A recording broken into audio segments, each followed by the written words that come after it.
What is the answer to the ultimate question of life, the universe, and everything? Well, according to deep thought in The Hitchhiker's Guide to the Galaxy, the real question is, what is the quest? Meaning, what is the most important question that can lead on the most enriching quest? And I'd suggest it is a timeless question, a fundamental question that relates to the most basic human drive in evolution. To go from feeling chronic, unnecessary, intense, multidimensional suffering, otherwise known as hell, to rich, sustainable, conscious, multidimensional well-being at high levels. In other words, the migration on the endless continuum from hell back to heaven, to find the most efficient path to creating and sustaining well-being in all of its many faces. And this is the measure of intelligence. Meaning intelligence also exists on an endless continuum. From being so stupid and destructive that we don't realize that we're stupid and destructive, to being intelligent enough to realize that we're stupid and destructive, to being intelligent enough to be less stupid and destructive, and then to become more and more efficient at creating and sustaining high levels of well-being. The measure of intelligence is how efficiently we convert the energy available to us, time, money, and natural resources, into sustainable well-being. That is the quest. And the question is how to go about it. What does it look like if we embark on a journey? Now, some years ago, I took a 30-day challenge, and I invite each of you to join me in this 30-day challenge. It was a 30-day challenge to spend 30 minutes and $30 or less creating the most amount of sustainable well-being within our intelligence to create in that period. Meaning there is a way within 30 minutes, there is a way within 30 days to set in place a variety of decisions and different projects in momentum that can create vast amounts of sustainable well-being for ourselves, for those we love, and for the world. There is a way. It is possible. But with our given level of intelligence, how probable is it? Well, it's very improbable without embarking on the quest, without asking and answering that question 30 days in a row. It becomes more probable when we set out on the quest, when we ask the right question. Now, in my 30 days, during which I gave free dental work to a Thai friend, cleaned a beach of garbage, gave a gift to my wife, wrote poetry, did a whole host of different things. With a bow to the Pareto principle, a small number of those 30 ideas, those 30 expeditions into the imaginal realm, into the quest for more sustainable well-being per unit of energy consumed, have most of the value. And in this video, I'd like to share the 4 key threads, meaning the ideas among all the other ideas that had the greatest potential to transform energy into sustainable well-being, that had the highest leverage, the biggest possibility field. So the first was trauma literacy. Now, this requires some deep explanation because, unfortunately, when we're traumatically illiterate, we don't understand what we don't understand, and we don't understand the importance of what we don't understand. And so we're relatively ignorant of the implications of our ignorance. And trauma definitely has that characteristic, both culturally and in my own experience. Meaning I'd heard the word vaguely up until age 40, but I never knew exactly what it meant, and I never knew that it applied to me, and I never knew what to do about it. And so I didn't understand its implications. But it turns out that traumatized people with unresolved trauma in their history have one thing in common. Because someone who has suffered unresolved trauma, now trauma is a perceived threat to identity. Physical identity, meaning physical trauma, you may die, your identity is in jeopardy physically. Social trauma, financial trauma, sexual trauma. It's a violation of identity, of your pattern of thinking, feeling, speaking, doing, and being, that the individual lacks, that you and I lack the capacity to respond to. Now you can think of a truck or a tank shell colliding with an individual body. There's no question in that interaction about what happens. The tank doesn't suffer a lot of damage. The tank shell passes through the body. The body in its original form does not survive.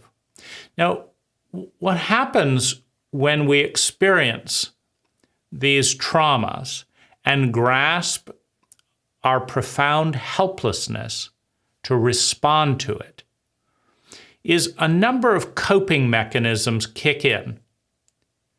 And one of them is the urgent, desperate desire and command that I'm never going to feel this way again. I will do anything imaginable not to feel this way again. Now, when that becomes a bottom line, a fundamental operating pivot point, it has far-reaching implications. Because the single best way not to find oneself in overwhelming trauma again is to create a protected repertoire of thoughts, feelings, habits, behavior in a given situation, and not to go outside of it, is to try and control more variables, and not to trust and extend and be vulnerable to other people that we don't control. In other words, one rational way to respond to the urgent desire, the fundamental desire to never feel that bad again, to never be out of control, is to stay in known terrain. Because even though 99.9% of reality is unknown and unknown, meaning we don't know it, and we don't know it enough to even grasp that we don't know it. In other words, reality is really, really big, and as a result, we don't know that much about most of it. Now, the coping mechanism is to stay in a very, very small, isolated subsection of reality and get to know it and get as much control as possible, gain as much influence as possible about what happens in that tiny little bubble of reality, and not to leave the bubble. And if you understand anything about the evolutionary trajectory, the trajectory of life, about constant iterative evolution and change or death, you understand that to stay in an isolated bubble is to stop growing, is to start dying. And many of us are in that bubble, and we do not understand it. And we think we're keeping ourselves safe even as we are dying. There's an asymmetrical perception of danger, where the danger of stagnation is invisible, and the danger of risking, fear of the unknown, is as big as the unresolved traumatic memory. In other words, if you want to evolve, if you want to radically change, if you want to live a more intelligent life, and your fundamental operating system is to avoid exposure to the unknown for fear of reenacting the trauma,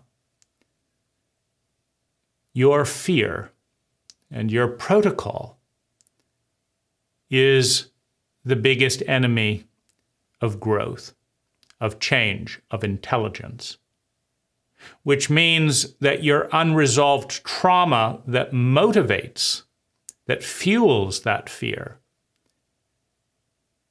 is the most urgent thing to attend to, which means that your traumatic illiteracy, which leaves you blind to even know where to begin with that, is your biggest liability. And you don't know it. And you don't know that you don't know it. And you don't know the consequences of not knowing that you don't know it. And it's 3 layers deep in cultural blindness. So this is a big arena. And going through trauma and PTSD in its midst, my response, somewhat chaotically, was to start understandtrauma.com, a diary of my own traumas, a synthesis and sifting and sorting of all the many conversations and ideas, all the many insights about trauma that nobody in my 40 years on the planet had ever explained, or had explained that it was important to understand, or had recommended a book, etc., etc. So it was a pretty big blind spot, a pretty big opening, and so that is one response. And I'd highly recommend the book, The Body Keeps the Score. So in other words, if we can resolve and effectively respond to PTSD and trauma within ourselves and others, then we can shift the bottom line protocol of avoiding the fear of the unknown and start embracing the fact that 99.9% of everything that will be relevant to the species in 1,000 years has never been thought of, has never been invented, is not in practice today. and it's all out there in the unknown. Now, the second idea, the second awareness of a response to the quest for how to create the most amount of sustainable well-being with the least amount of energy was to have one less child. An American child consumes $400,000 in parental money, statistically, generates 100 tons of waste in a landfill, of energy in a form we don't know what to do with, generates 1,500 tons of CO2 in the atmosphere, consumes directly and indirectly 90,000 gallons of gasoline,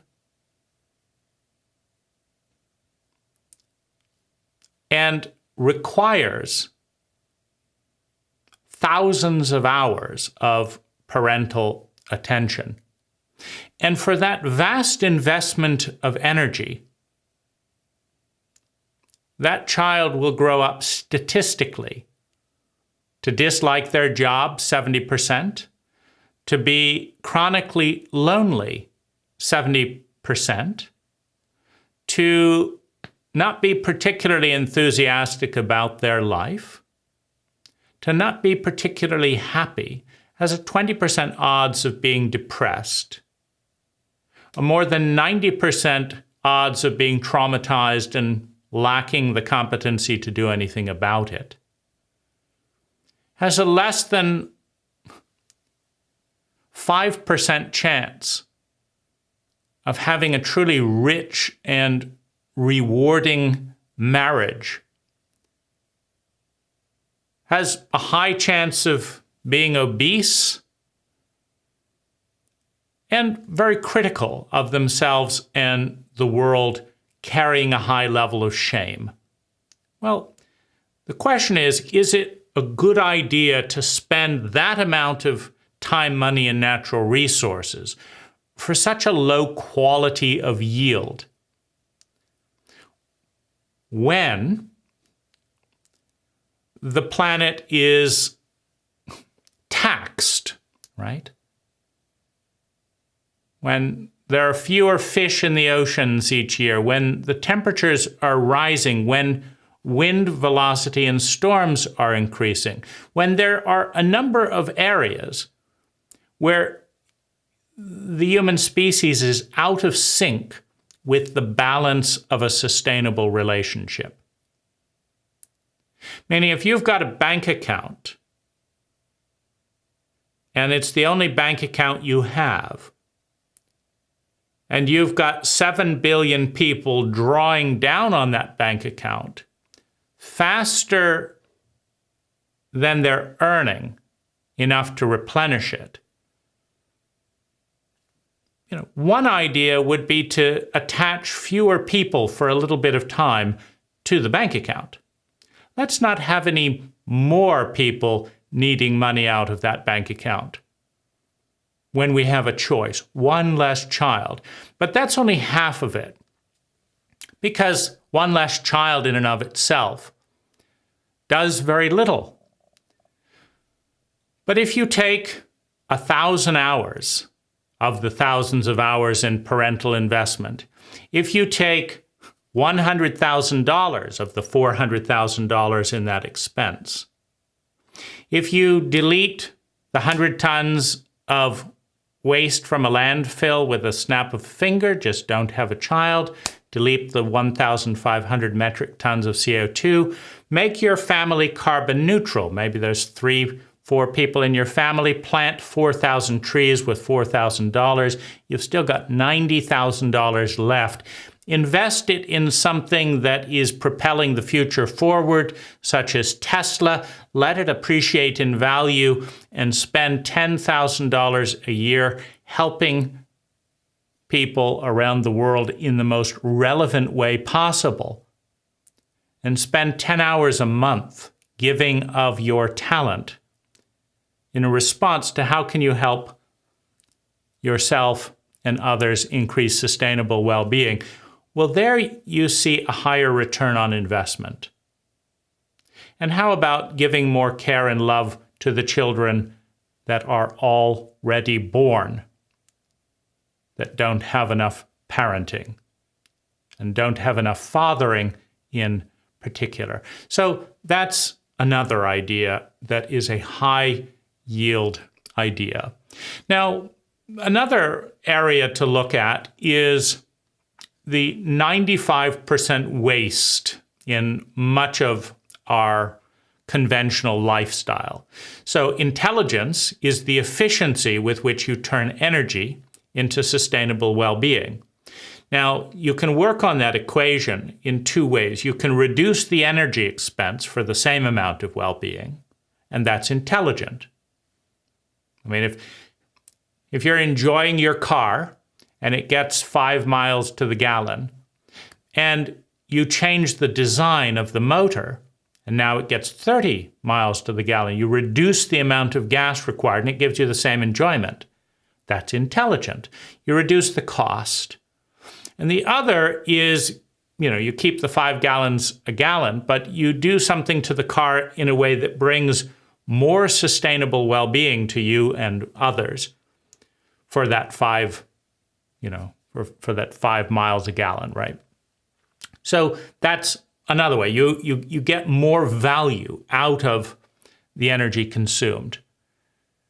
If you do neither, you lack the intelligence to progress, to evolve, because that's really a history of evolution. The energy patterns that are on the planet today have been successful at spending less personal energy to create more well-being for themselves and the systems that they depend on. Those are the races that are alive today. As brutal and sociopathic as the Spanish Christians were in their conquest of Bolivia, the rape of children, the butchery, setting dogs on couples making love and disemboweling them, stealing golden gems in the name of the Lord. As sociopathic and dysfunctional, as cruel and inhumane as the Spanish behaved, they extracted gold and gems, what they wanted, more efficiently than the indigenous people got anything out of them. And in consequence of that protocol, at least for a time, at least as a culture, Western cultures rose in influence, and native cultures have diminished. It is an efficient protocol to squander another people's energy and resources and to take it by theft if it is allowed, which is where naivete and a defense protocol, the willingness to defend beautiful, good, and true patterns of living, is intelligent. It's important. It's important to understand that we are living today in more hell, in more chronic and unnecessary suffering than many of our native ancestors. And we are consuming vastly more natural resources and vastly more money to create higher levels of chronic misery. 20% of the West is depressed at any given moment.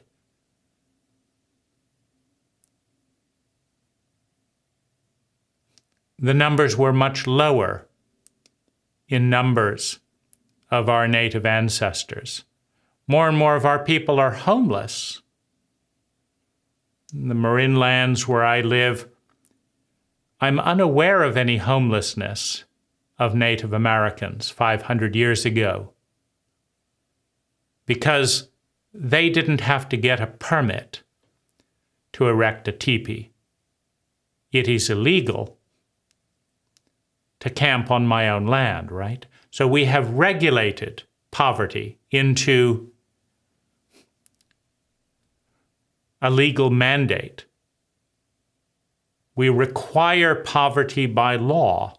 We require homelessness with more than 1,000 laws, each one of which make housing more expensive. So on this equation, reducing energy expenditure and increasing well-being in daily life is an obvious place to examine. Now let's look at that in a few brief examples, because understanding the paradigm of the hologram, if you can see these little examples and extrapolate those out 100 times, you start seeing the same principle at work over and over again. This film studio where I sit is only used by me because there's no protocol to let all the neighbors know about its existence and to bring them in a harmonious attunement into my house, or to let them know when it is and isn't available. There's no cultural protocol for that. There's no technological protocol for that that is efficient.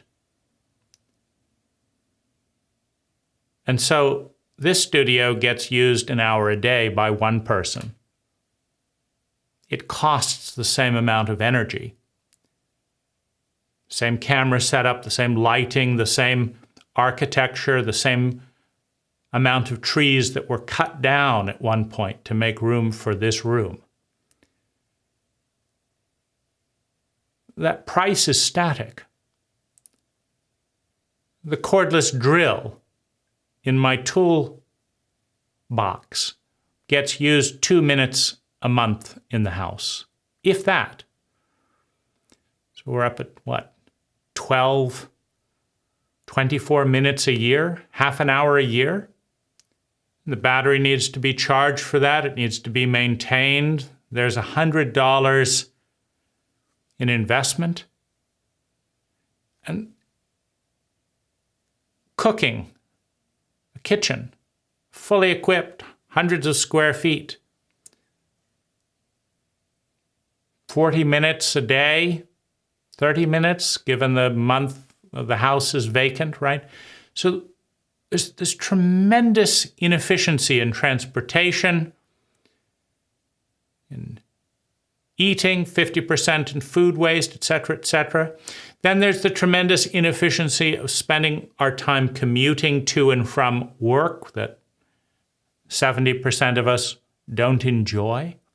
So you have massive inefficiency, massive consumption of natural resources, massive consumption of money, massive consumption of time to clean and manage all these things for just one person, for 2 people, for 3 people.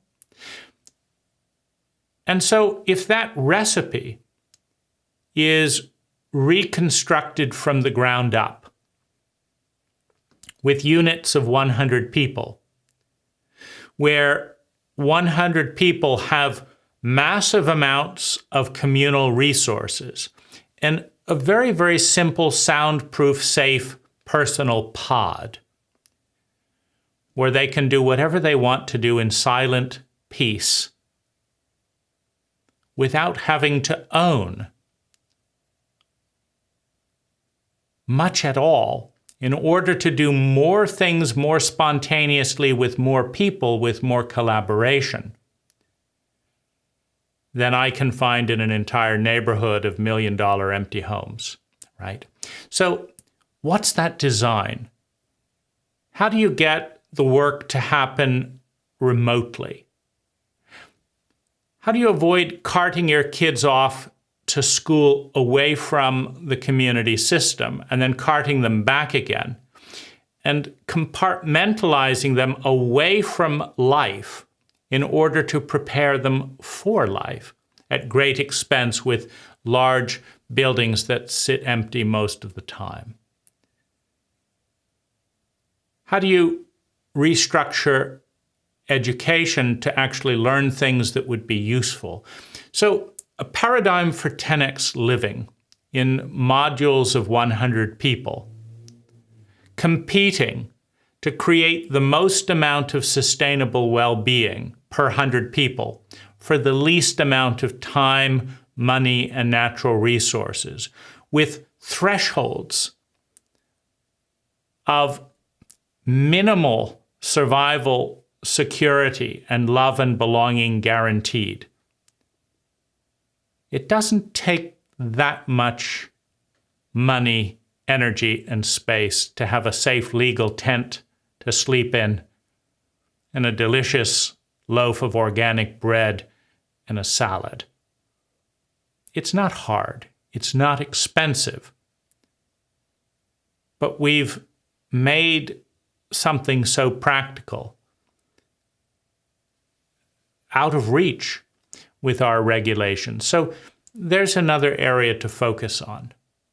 And I'm pleased with the 10xliving.org project to be developing extensive recipes for soundscaping, visualscaping, smellscaping, workscaping, healthscaping, right? Landscaping. Reducing financial costs, increasing social well-being, increasing purpose, reducing ecological waste and energy consumption, increasing the quality of life per unit of energy invested by tenfold, by 1,000%. So, an idea. The final idea is perhaps the most far-reaching. We have over $1 trillion invested in smartphones across the globe in the hands of more than 1 billion people. We have more than $1 trillion invested in software around the world in the hands of more than 1 billion people. And we have people increasing their chronic and unnecessary social misery and anxiety by spending hours a day on Facebook and Instagram. A protocol for faulty accounting that would be illegal in an investing paradigm. Meaning it is illegal to sell shares in a company where you tout all your products, you tout all of the best moments of people using that products, and you tout all of the income you take in selling those products. But you hide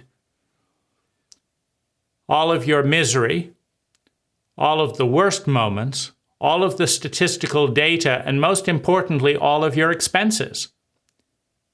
So that it looks like all of that gross revenue goes straight to the bottom line. Because your chronic fatigue, your depression, your irritation, your revenge, your this, none of that's being talked about because it doesn't sell. That's called accounting fraud in the investment world because people will lose money getting one side of the narrative. But it's called social media on Facebook and Instagram, where you are rewarded for creating the illusion of all income and no expense socially, and punished for balancing the books and giving a real-time reflection with accurate data of what's actually going on in your life. So understanding that we are currently spending more than $1 trillion of labor every day, of human capital, leveraged by more than $1 trillion of smartphone technology, and directed with more than $1 trillion of software investment. If that mix, if that $3 trillion can be pivoted, if 20% of the misery on Facebook and Instagram can be redirected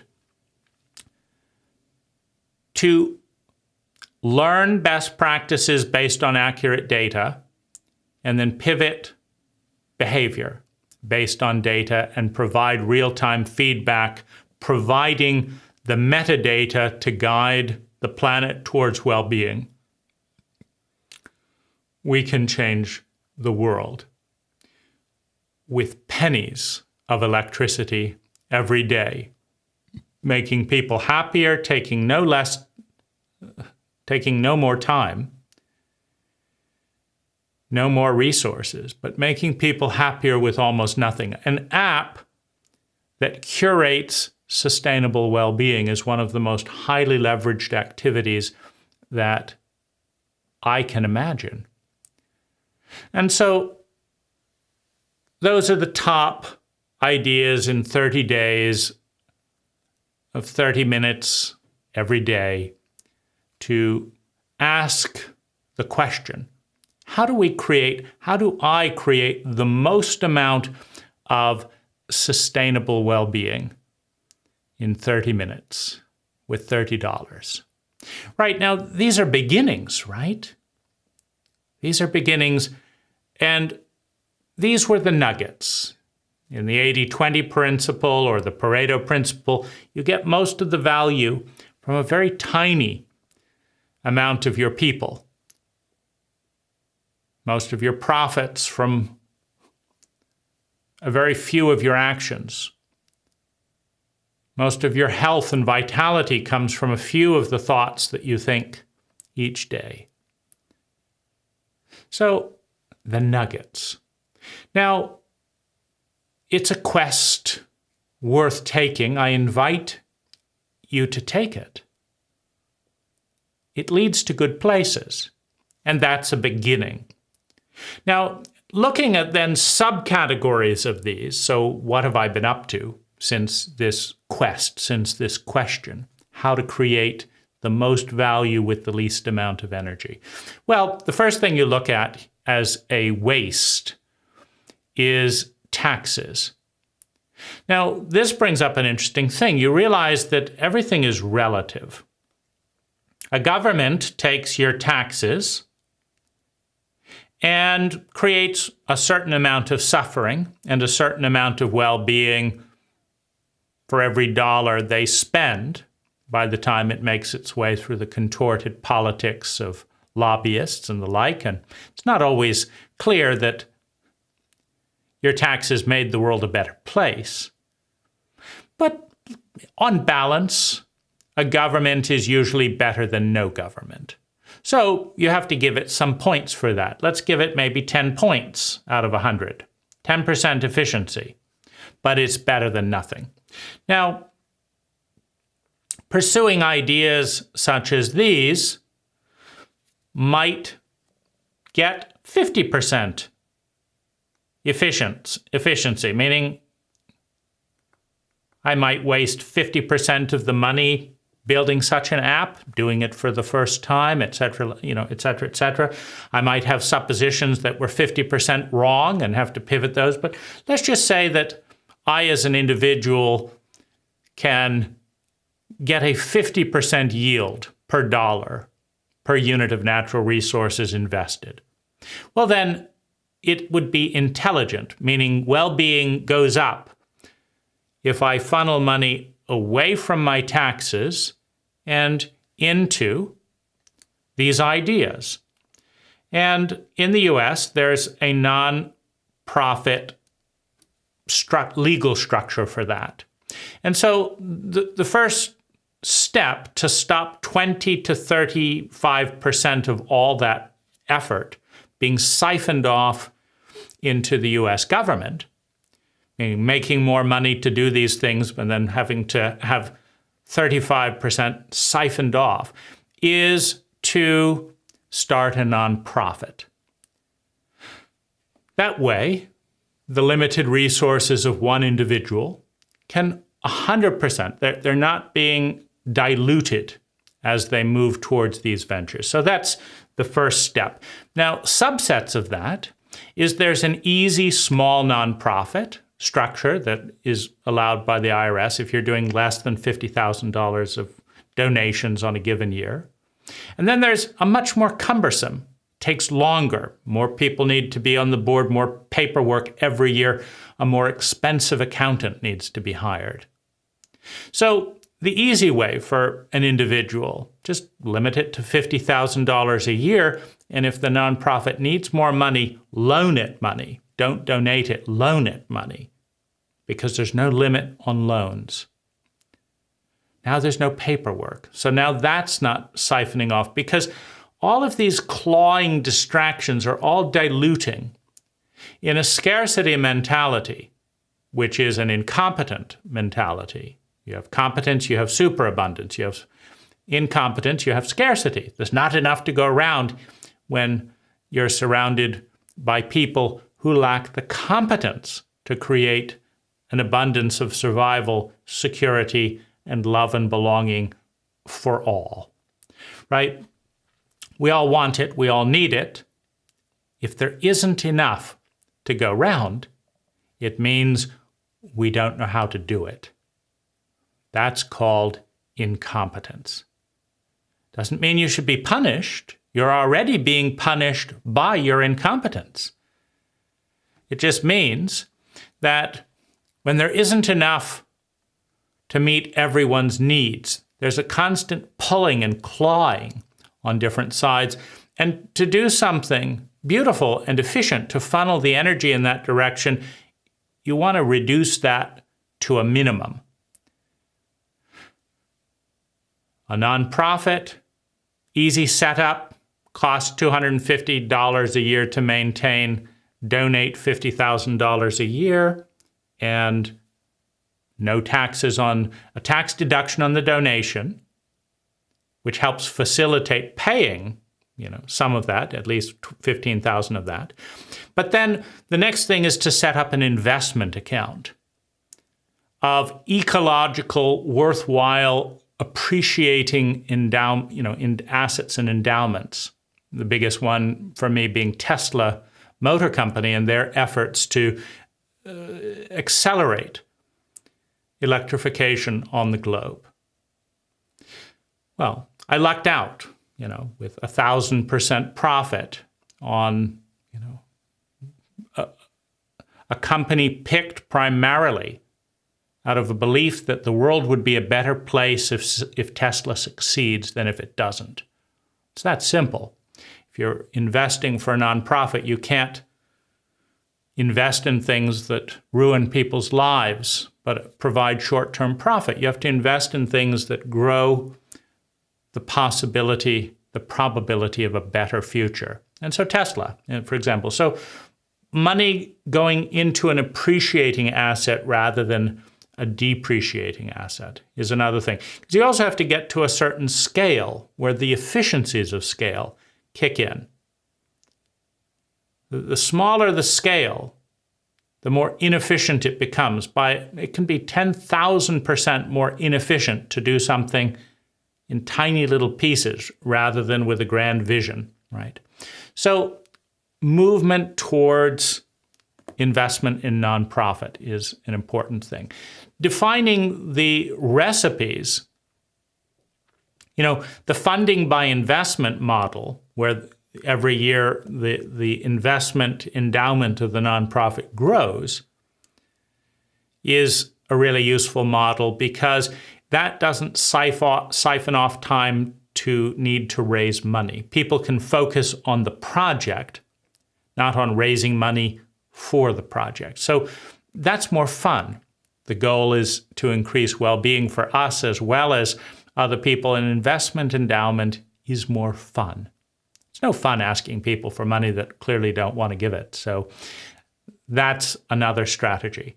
Now, another strategy around the nonprofit is to create kind of bubbles where people all around the world can volunteer to read Audible books, to edit videos, to write things, to do research, to assist with projects, to basically say, I've got 5 hours, I want to help with this. I've got 2 hours, I want to help with this. I'm good at this, and I want to help with this. To make digital volunteering efficient, something that I do not know where to plug in my skills right now and have the nonprofit that could benefit the most from them get a ping a few seconds later and say, hey, Dane's got an hour and he's really good at this and this. I do not know a single place in the world where I can send out that alert. It's inefficient, right? And that comes back to the app, which can greatly support the nonprofit, which can also greatly support the cultural design and structure of life. Now, the community reducing costs by significant amounts, and the goal is to make living fully within the community 70% cheaper than, for example, my lifestyle in the US, while increasing the quality of life by more than 1,000%. So that also frees up time for people to volunteer. And when you live together and you learn who's good at what, you can be more efficient at that, at volunteering. So low-cost living and working on the land and working with, remote conferencing, which then cuts down transportation costs so that for 100 people, we probably only need 3 community Teslas and a pickup. And we're set to go with a scheduling app to know who's going to use what when. But the goal is to create something so nice that most people realize that their quality of life is higher walking to work, walking to the community, enjoying the acreage than it is traveling somewhere else. Then the next kind of subset for all of these ideas is using the 10x principle of design. Rather than trying to make things a little bit better, try and make them 1,000% better. In that way, it's worthy of the effort of learning a new way of doing things, because that's a cost. Everyone has to adjust, and adjustments are sometimes the most costly element of any change. The discomfort of not quite knowing how things work and feeling awkward and out of control and confused and a bit overwhelmed, that can be the most costly element of a new idea, of a new way of living. And so to make something 1,000% better so that it's actually worth that adjustment is an important subset. And if we stand back and look at the biggest vision of all, what we see is that more than 70% of the world today is directly created and maintained by human beings' collective patterns of thinking, feeling, speaking, doing, and being. That's called identity. When you and I look in the mirror and say, that's me, what we're doing is we're recognizing and reassembling in memory in our mind a pattern of thinking, feeling, speaking, doing, and being that we recognize, that we say is familiar. That's us. The ego is that which identifies with identity, a pattern. And those patterns control, unquestioned in most cases, more than 70% of everything that we sensorily perceive. whether the human species survives brilliantly, increases their quality of life 1,000-fold, or becomes extinct, has more to do with our pattern of thinking, feeling, speaking, doing, and being than it has to do with any other thing. Over time, we create the realities we identify with our pattern. And the odd thing is that you can go cradle to grave in almost any cult, any culture on the planet, without any formal training on the evaluation of what is intelligence, on the evaluation of how intelligent our personal, family, and national patterns are, and how to change our personal, family, and national patterns to be more intelligent than they are today. We lack clear collaborative mechanism for evaluating. And in many cases, we lack data. And that's where it comes into an app that generates well-being and gathers the data necessary to correlate what we're doing with what would bring about the most amount of well-being. But in the biggest picture, the most intelligent thing that you and I can do is master the art of identity design. Evaluating, criticizing, praising, and changing, and inventing a pattern of thinking, feeling, speaking, doing, and being that has never existed before, that delivers substantially more well-being per unit of energy. This is the single most potent technology that has never been adopted by us as individuals, by community, by us as a species, and populating the most competent protocols for transforming identity on the infinite graph of intelligence to create more and more sustainable well-being at less and less cost to our ecology and bank accounts. That is a question worth asking. That is a quest worth taking. And we can follow that quest to the end of language, all the way home, for as long as there is space and time to do it.